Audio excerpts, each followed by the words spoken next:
لا يزال الجراد متواجد وبكثرة فوق الأشجار، وأصبحت بعض الأشجار بدون أوراق. نعم، متواجد بكثرة كما تشاهدونه، ولونه أحمر. هذا هو الجراد الذي يأكل الأخضر واليابس. انظروا إلى هذا المنظر، منظر الجراد الأحمر. الله يكون بالعون. اللهم اجعله خير يا رب على أمتك يا الله.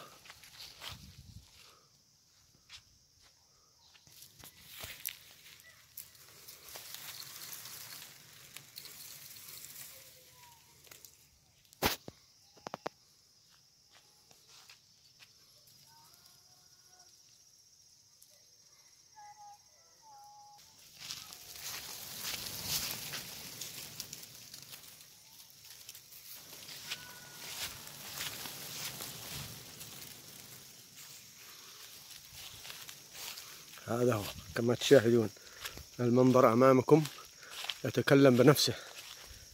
نعم، هذا أسراب الجراد اليوم هنا في غرير 15 أكتوبر.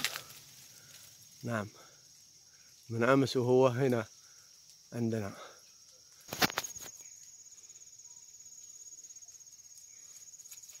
هذا لونه أحمر.